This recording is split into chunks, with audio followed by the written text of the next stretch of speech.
What's up, everyone? Welcome into another edition of our NBA DFS DraftKings Picks videos. I'm your host, Justin Bales, joined by Spike, who has become the regular, essentially, when I'm hosting. You know, we do have Max on Thursday's podcast, but Spike has been hitting up every other day. Absolutely killing it. Dude is on fire, post late night quarters, on top of everything. But enough talk about how fantastic your NBA season has been going. How are you doing tonight? That all being said, I'm doing pretty darn good. Hey, hell of an intro. I can give an intro like no other to who's on here. But um, after a 3-game slate last night, I didn't personally like the slate. It kind of gross. We had a lot of Indiana news after the fact. I don't know, just not my type of slate. We do have 11 games tonight, which is much more what I prefer. Honestly, I would take the 6 to 9 games every single day over the 2 games, then 13 games. But if I'm choosing between virtually no games or a ton of games, I'm going to choose a ton of games every single time. As always, before we get into this, if you enjoy the podcast, go ahead and give us a thumbs up. You can subscribe to the channel, drop any comments you have below, and Spike and I will be in throughout the day to answer them. Also, you can find all of our stuff at dfskarma.com. Click under the pricing tab to get to our core plays. With those, you get our premium content, you get our actual core plays, you get into our premium Discord, and you get our projections. We do have free content as well, or you can get into our Discord for free at chatdfs.com. You just don't unlock all of the channels. Still a very valuable tool for anyone playing DFS, anyone betting, all that good stuff. I think that about does it. We can jump right into the injury news. I guess one quick thing, if you're watching this on YouTube, or I guess if you're listening to it on the podcast, any type of streaming system, you can go down to the description below. It has all the links that you could possibly need in it there as well for an easy way to get to anything that you need. Moving to the injury news. I mean, 11 games. We've got quite a bit to go through. Anthony Davis is actually getting close to a return, or so we're being told. With that being said, still out tonight. Same is the case with Markelle Fultz on the opposite side of that game. You have Nicholas Batum and Marcus Morris both questionable for the Clippers. Danny Green, Shake Milton, Matisse Thybulle all out for Philly. Seth Curry is questionable for them as well. PJ Washington questionable for the Charlotte Hornets. On the opposite side, Derek Favors is questionable for Oklahoma City. Kyle Lowry, Markieff Morris, Tyler Hero, and KZ Okpala all out for Miami. Bogdan Bogdanovic out for Atlanta. Clint Capella, Gorgie Dang, and Danilo Gallinari are all questionable for them as well. Norman Powell, Cody Zeller, both out for Portland. Nasir Little, questionable on the opposite side for Boston. You have Marcus Smart as questionable. Robert Williams is off the injury report, and he will start. Zach LaVine, obviously still out, along with Javonte Green for Chicago.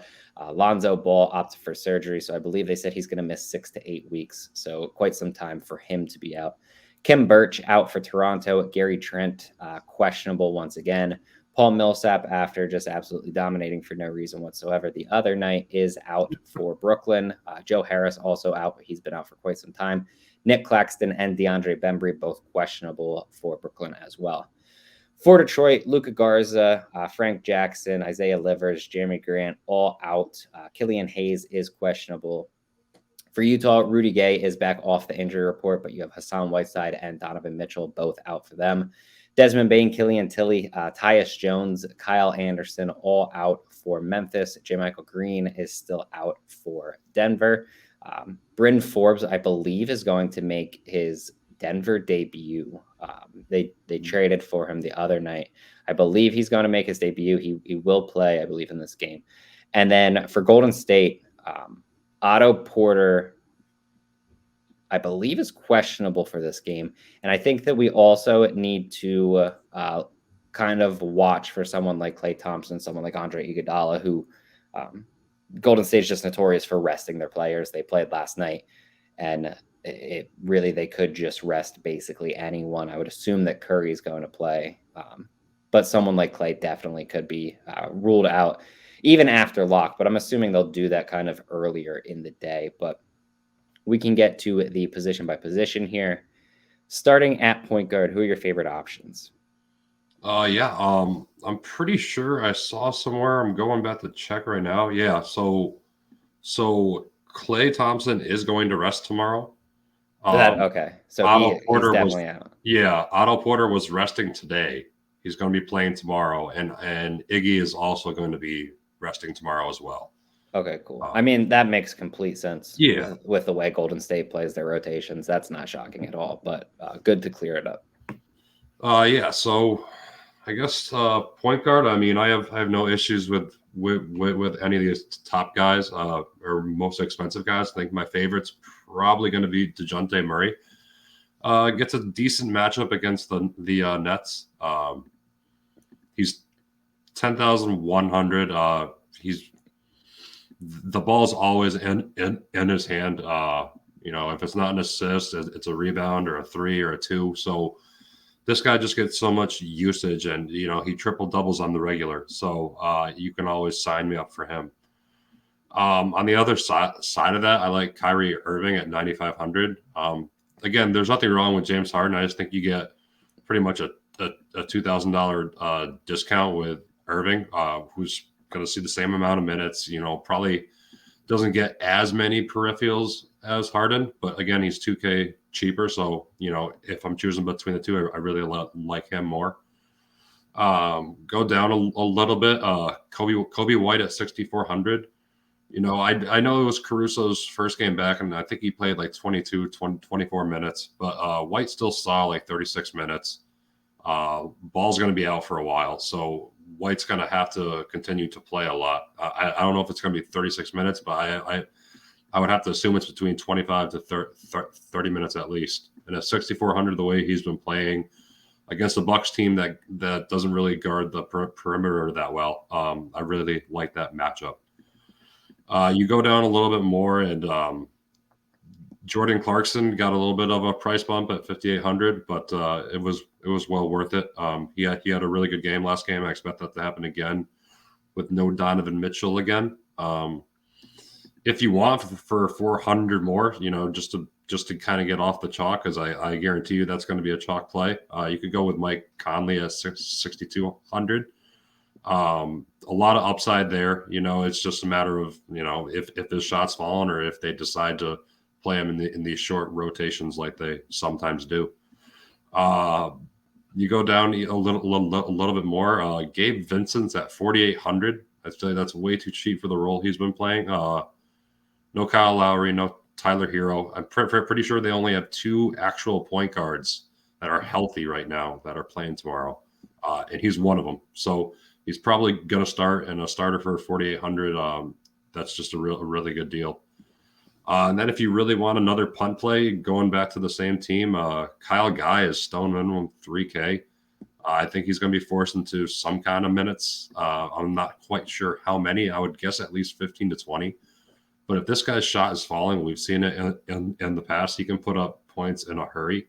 So he'd really only need about 15, 20 minutes to hit that value there if his shot's falling. But more or less, that's probably about it. Yeah, I think you outlined it extremely well. A lot going on. Before I kind of say anyone, we're on a lot of the same plays, which is really good to hear. But I'm not going to say everyone that I like. Just looking through position by position, like at point guard, there's so many guys that I would use. If you just solely want to look at the top, everyone at Ja Morant or above, I think you can make an easy case for him and, make a complete case specifically in tournaments for all of them. I think you obviously are going to narrow down your cash pool a little bit, but like Trae Young, he's going to go overlooked because you see the little 1 next to his name on DraftKings, but they're not the number 1 defense against point guards when Kyle Lowry's off the court, and Kyle Lowry's obviously out tonight. So yeah, I don't love the matchup, especially if they have Caleb Martin guard him. One of the better on-ball defenders, especially in the fourth quarter. He really, really locks down players in the fourth. But are you really that scared of Caleb Martin if you're talking about Trae Young being the guy that he's trying to lock down, right? Now, obviously, you would be much more scared of someone like Kyle Lowry guarding him. So just kind of game theory stuff like that. But specifically looking at, if you want the top, I agree with you. DeJounte Murray has to be the top option of everyone at 10K or above, or really anywhere near that. I think you move down a little bit more. Some guy that really sticks out, and I don't necessarily know how I completely feel about him. More tournaments. I don't think that you can use him in cash games, but Anthony Simons is legitimately good. People don't seem to really understand that. There's actually some talk of Portland going into a full rebuild and trading CJ McCollum and Damian Lillard to let Anthony Simons take over complete reins of the team. That's how good he's been. And it makes sense on one end, but also, like he's not the kind of guy that's going to really play with Lillard because they're both so ball dominant. But CJ McCollum came back. He played pretty big minutes, I think 32 in his last game. Anthony Simons still dropped nearly 50. He's only 7,400, so he hasn't even come close to pricing himself out. Decent matchup against Boston. I don't love the matchup, but I'm also not really going to completely shy away from it. So if you're looking in tournaments, if you want someone that's going to get absurdly low ownership on an 11-game slate, really no one is going to play Anthony Simons. And I do think that is good leverage that you can have. As you continue down more, I think you nailed a lot of players. Kobe White definitely makes sense. Clarkson, even Mike Conley, both in contention with Donovan Mitchell out. I think around here as well at 6,100, Ayo Dosunmu. Alex Caruso returned. He played 22 minutes now. Caruso at some point in time is going to play significantly more minutes. I don't necessarily know if Dosunmu is the guy that's going to lose his minutes. Obviously, was a first-round pick. They've played him 38 plus in 3 straight. He scored 39 or more fantasy points in each of those games. He dropped nearly 50 one time. And he gets a matchup against Milwaukee, who's actually pretty bad against point guards. Now, I do think that you can go and question whether Dosunmu's actually a point guard, if he's playing shooting guard, if he's moving to small forward at times. He's kind of a player that can move around, and it's quote unquote positionless basketball. Obviously, he can't go play center or anything, but I don't think you're necessarily just locking him into specifically being Chicago's point guard. With that being said, I do think they're going to keep him on the floor because they love his defense, and it actually is very good, specifically for a rookie in the NBA. So they're probably going to lock him up on, if Drew Holiday plays Drew Holiday, they could lock him up on Chris Middleton as well. Obviously, I don't think that they would be crazy enough to try to use Dosunmu on Giannis. He's just way too small. But, Holiday and Middleton are both very viable options in the offense. So using Dosunmu against one of those two definitely does make sense. If I'm completely blanking on his name. Killian Hayes is ruled out for Detroit. Corey Joseph at 5,200 is still a little bit too cheap. He'd likely draw the start. He generally plays point guard, kind of facilitates more, lets Cade Cunningham be more of a scorer. And I believe he dropped roughly 40 fantasy points in his last game. And that's just kind of the upside that he possesses. The very clear play at this price range would be Gabe Vincent, which you already talked about. And then I think you can also add in someone like DeAnthony Melton, who completely burned me in the last game. But there's so many guys out for Memphis. Truthfully, I have no clue why he played 17 minutes in that game. He's not getting a ton of run. It's really weird, and I don't think he's safe whatsoever. But I do think that you can at least consider him because he does come with plenty of upside, even if he doesn't get, 30 minutes in a game for his price tag. So I think that's an interesting option. But that's a ridiculous amount of players, and that's not even literally everyone that I have in my pool at point guard. So it's kind of crazy how deep this slate actually is. Moving to shooting guard, who are you looking at here? Yeah, so shooting guard, there's a lot of people that are point guard, shooting guard eligible that we've already talked about, and they can be used on both spots. Sorry, just pulling something up.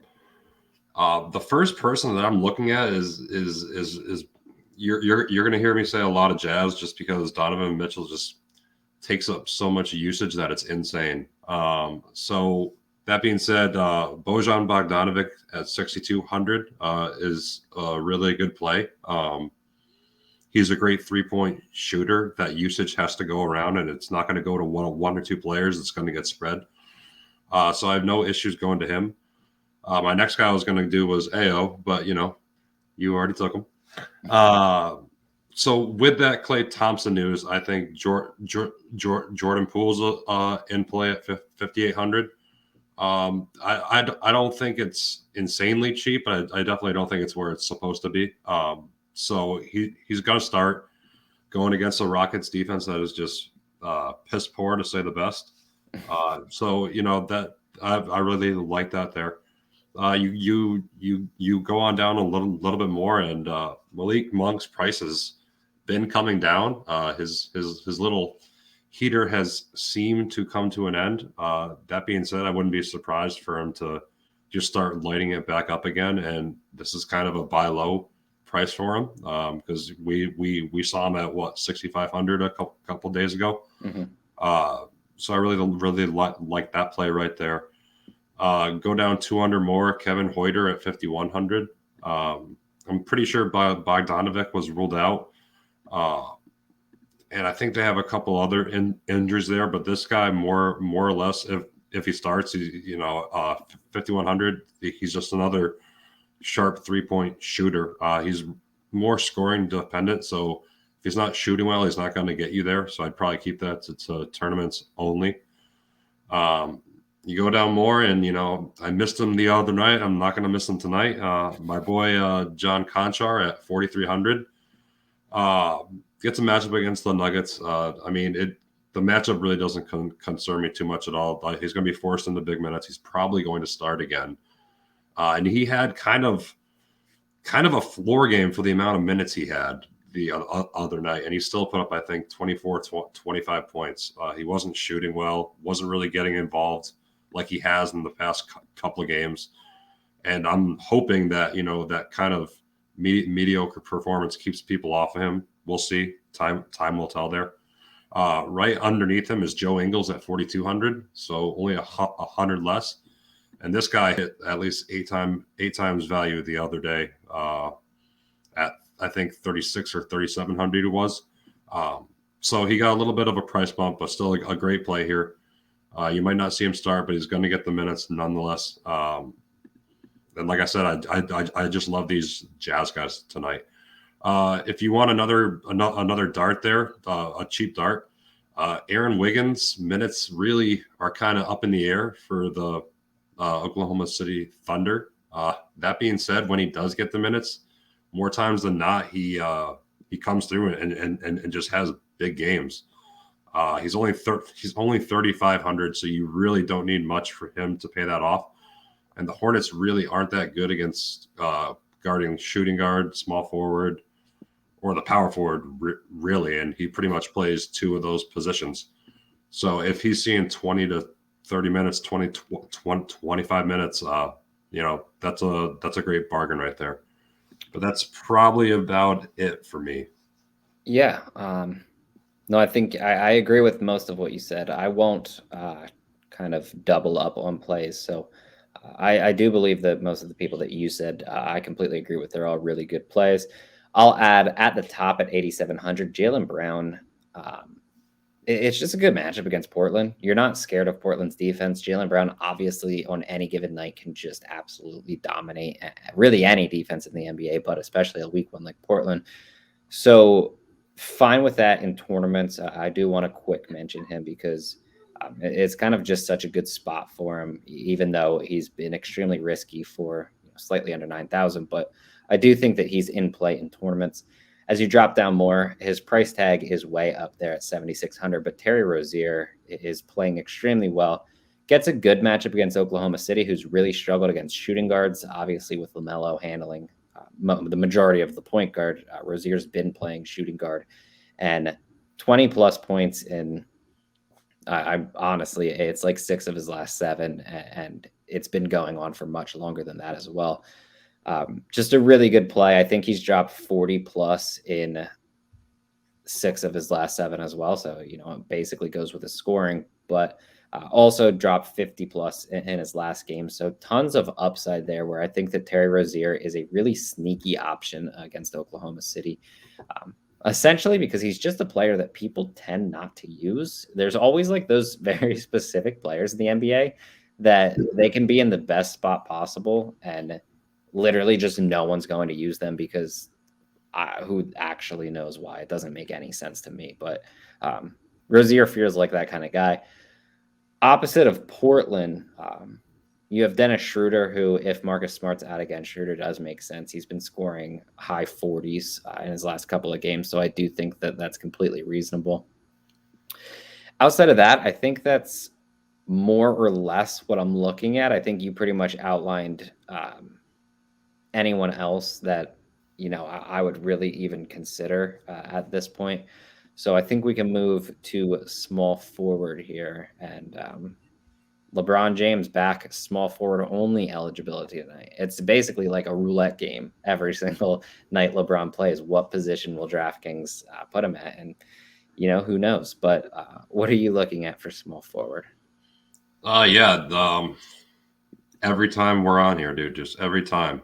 What an awful position. Awful, awful, awful, awful, awful. I have my pool of like 6 guys here. That's it on 11 games. One of them is LeBron. I have no issue going there. Orlando will probably keep this close just because the Lakers don't know how to blow out a team anymore. So I do like LeBron here. You go down a little bit, and we were talking about this a little before we got on. I pray that people stay away from Jimmy Butler after his temper tantrum the other night. He's in a fantastic spot against the Hawks, who are missing some good defensive bodies. 9,400. It's just an overall great play. There's no Lowry. There's no Hero. A lot of that usage is just going to go right back to him. He's going to see a little uptick there. And that's probably my favorite small forward play. At 6,800, I think a lot of people are going to go to Poole. So I like Andrew Wiggins here. And it's a Rockets defense that is just awful. We've already seen Andrew Wiggins have some ceiling games, and there's not going to be some of their other key players there. So that usage has to go somewhere. So I really like him there. You go down a little bit more. Lou Dort at 5,400 against the Hornets, as I was just saying, with Aaron Wiggins at shooting guard. They're just not good at guarding this guard and forward position. And we all know that Lou Dort can add a good amount of peripheral stats as well. So I think 5,400 is too cheap. Other than that, you could go down. Kessler Edwards is still being forced into bigger minutes with Durant sidelined and Harris and I think someone else that I can't remember his name. But he's seen almost 30-plus minutes in 3 straight games. So he doesn't always get the fantasy points there. So, I mean, there is some risk there. But at 4,200, you really don't need a lot to pay that off. You go down a little bit more. This is my last play is Jeff Green at 3,900 against the Grizzlies. The Nuggets have just been pretty much short-staffed all year long, and that's just going to keep on continuing. So at that price, this guy can hit the 3-2. He can get you rebounds too. I have no issues with going there, but that's all I got for small forward, man. Yeah, honestly, not all that much to add for me personally. I think I do want to say Jimmy Butler is also one of my favorite plays on the entire slate. There's not that many narratives that I am willing to just completely jump in on. I mean, there's some, and like obviously added incentive to play well is always a good thing, but it's really tough to hit them, I guess, in the NBA.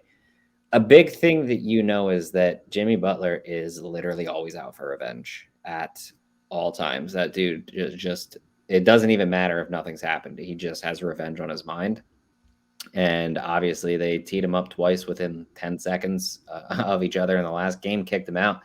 And it was pretty ridiculous for literally anyone watching. So for me personally, it feels like Jimmy Butler is looking for revenge in this game, and it's a really good spot against Atlanta. So I think that Jimmy Butler is one of the best plays on the entire slate, especially with Tyler Hero and Kyle Lowry out. So Butler is someone that I'm really going to be looking at. He probably will be locked into my small forward. Chris Middleton gets a good matchup against Chicago. Obviously, they have a lot of guys hurt, but they've also really struggled against forwards throughout the season. So I do think that Middleton's 100% in play. when you're looking for Toronto against Washington, unfortunately, for like the first time ever, the game in Washington isn't at 7 p.m. It's at 8 for whatever stupid reason that is. But whoever is announced as the starting power forward between OG Anunoby and Scotty Barnes, I would assume it's Barnes with Anunoby starting at small forward. But whoever's listed as the power forward, and then obviously I'm assuming Pascal Siakam starts at center with Kent Birch out. But whoever's playing power forward, I do really like against Washington. They really struggle against power forwards. Again, my assumption is it'll be Scotty Barnes, and I would prefer Barnes slightly for 300 cheaper just because of his ability to add a bunch of stats. And obviously, we know that Anunoby is significantly better with Barnes off the court than when he's on it. So Barnes is probably the preferred play there. Outside of that, I think you basically nailed everyone else that I'm looking for. DeAndre Hunter at 4,800 is reasonable. I don't necessarily love the matchup against Miami. I think that you can play him, though. Rudy Gay as well, 4,300. He's returning. Obviously, no Donovan Mitchell. Comes with enough upside to cover his price tag, but still also comes with quite a bit of risk. And then if you want to take a shot on someone like Pat Connaughton, I do think that that's at least viable. Outside of that, Zaire Williams is starting and has played 29 plus minutes in 3 of his last 5, 2 of his last 3. He played 33 minutes in his last game. The problem is he literally doesn't do anything while he's on the floor, so a ton of risk involved, but he's only 3,200 and a good source of minutes at least, if you kind of just want to take that type of a shot. But that's it for small forward. We can move to power forward, who the majority of the high-end power forwards are essentially injured at this point, but who are you looking at for this position? Giannis sticks out there at the top. Gets a matchup against Chicago, who are just really depleted. They still have DeMar and Vooch. Which one of them decides to guard Giannis, I don't know, and I really don't care. They're not going to stop him. And if they try too hard to stop him, it's just going to open up Middleton and Holiday. So I really like Giannis here if you want to spend up here. The next guy that I like at 8,300 is Miles Bridges. Gets a pretty good matchup against the Thunder as long as he doesn't get the Lou Dort treatment, which I'm sure that'll probably go to Rozier or Ball. We'll see, but I really like him here at that price. He's had 3 or 4 games of more than 35 fantasy points. One of them, I believe, he had over 65 fantasy points. Just an absolute ceiling game. I think it was on Monday. So I really like him there. Go down about 3K. Brandon Clark at 5,100 against the Nuggets. I really like this play here. I think Clark's going to get him. I mean, I think Steven Adams is going to get himself into foul trouble real quick against Joker, and this is their next biggest guy besides Jaren Jackson, who's already going to be playing the 4. So I really like him here. You go down a little bit more.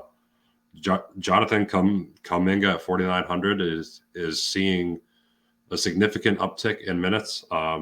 They were really high in the sky, and it's nice to see them finally playing him. He's got a lot of raw talent. He's actually stopped fouling as much lately, and he's just been scoring, and he can add peripheral stats too. So I really like that matchup there. He also seems to get some kind of blowout run if it ever comes to that. So that's just another added bonus if it comes to that. Other than that, then I have a smaller, another somewhat cheap dart. And I guess this depends on if he starts. Darius Bazley started, I think, 2 games ago, then got pulled from the starting rotation. I'm not quite sure why they're doing what they're doing.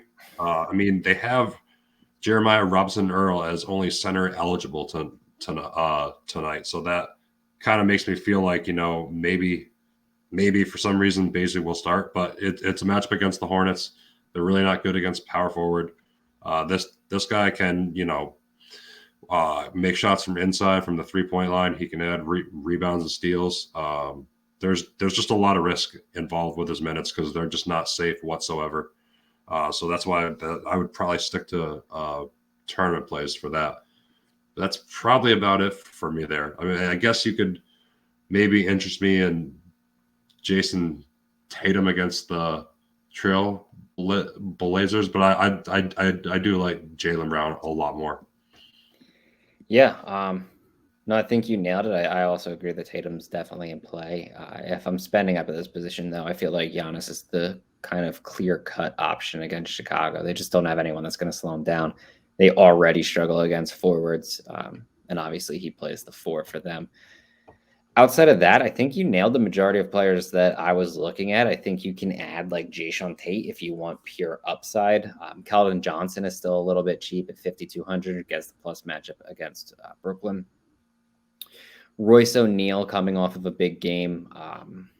It doesn't really benefit that much from Donovan Mitchell being out. He really only scored 3 points in his last game, but he had 15 rebounds. He had 5 assists, so he does a little bit more facilitating. But I do think that he's at least viable. And that's about where I'm sitting outside of the guys that, I said at small forward that also have power forward eligibility. I don't know. It just seems like at this point in the NBA, forward is just really weak, especially compared to. I got one more. I was going to save him for center, but he's actually power forward eligible too. Kelly Olynyk just came back from injury the other night, and I don't even think he saw that much of a minute restriction. I think he played 30 minutes. He absolutely dominated. They're going to need that kind of performance from him again tonight against the Jazz. So I really like that play at 5,500. I think it's a little too cheap for him as long as he's getting those minutes. Which in his first game back, if he's getting 30 minutes, I don't see why that's not going to at least increase a little bit this next game.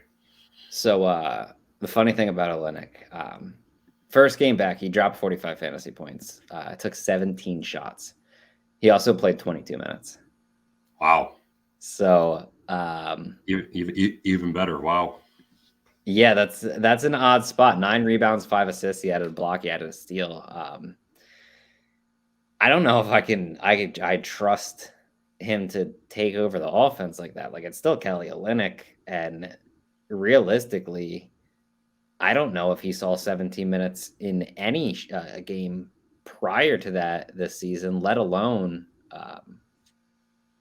in 22 minutes. I mean, I don't know. That's tough. I feel like, what is it, 5,500? Yeah. It's too cheap, but I feel like it's only too cheap if he gets 30 minutes, right? I guess he doesn't need 30 minutes per se. He could do that in 25, but I don't know. Do you trust that he even gets 25 minutes? Like, prior to his injury, there were times where he was playing like 15. Yeah, I mean, I'm kind of looking at it right now. I think there's like a good about 10 or 11 game sample before he got injured, and this is going all the way back to November.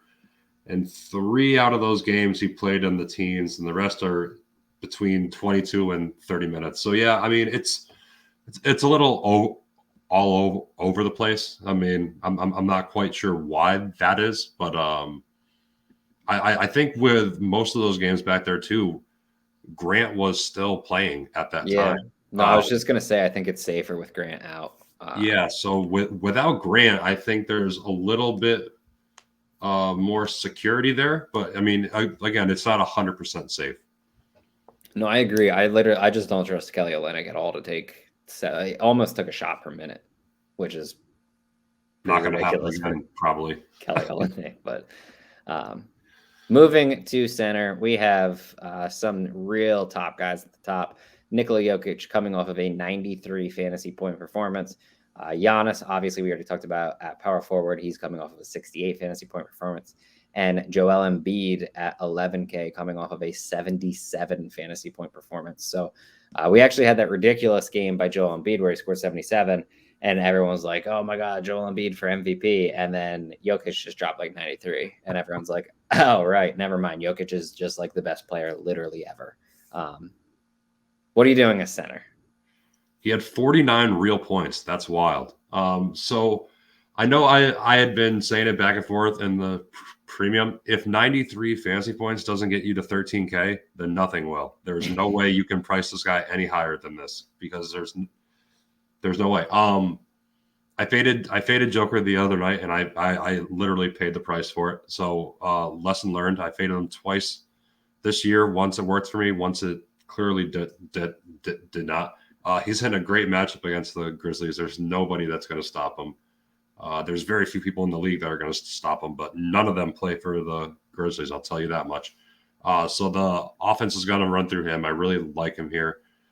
Even at 12-6, I mean, what's he need? 63 fantasy points at 5-time value, which is more or less his average at fifth, is averaging 60 fantasy points a game. My only small concern, and I really don't put this into factor, is do they blow them out or not?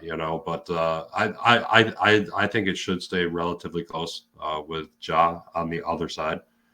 And like you said, Joel Embiid gets a really good matchup. We just saw Joker tear this team up literally two nights ago, so I have no issues going there either.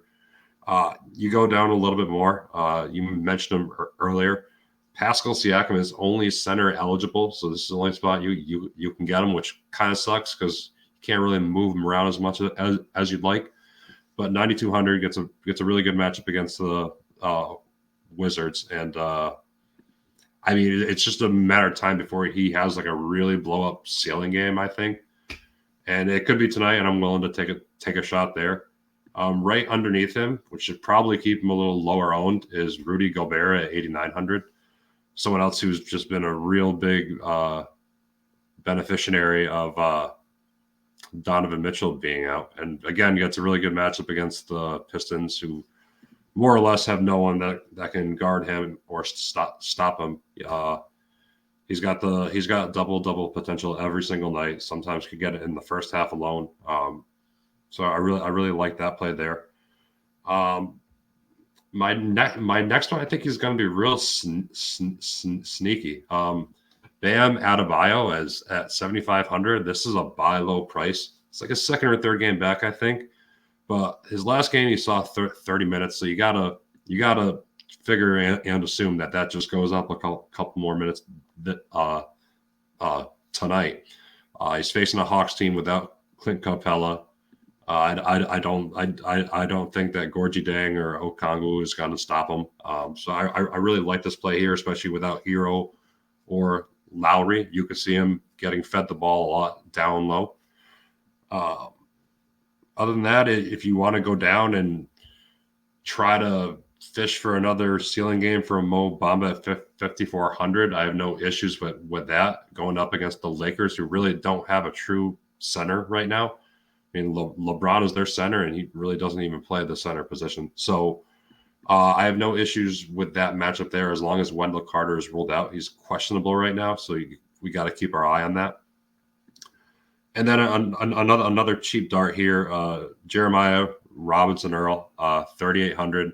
He's been consistently starting and consistently playing 25 minutes a game, pretty much, and at that price against a Hornets team that really isn't that good against bigs, I have no issues if you want to take a shot there. Yeah, I basically agree. You have Joker and Embiid, two great options. Pascal Siakam gets a good matchup regardless of what happens. If Chris Boucher comes in and starts playing center minutes, Siakam's too big. He's just going to shift to power forward. Washington struggles against both power forwards and centers, so it doesn't really matter where he is if he's on the court. Rudy Gobert, I think, really good option when you kind of look at what's happening in Detroit. You tell me who's going to stick with that guy near the basket. Literally, not one. Like Kelly Olynyk absolutely cannot. Stewart's way too small. So Rudy Gobert, definitely a really good option.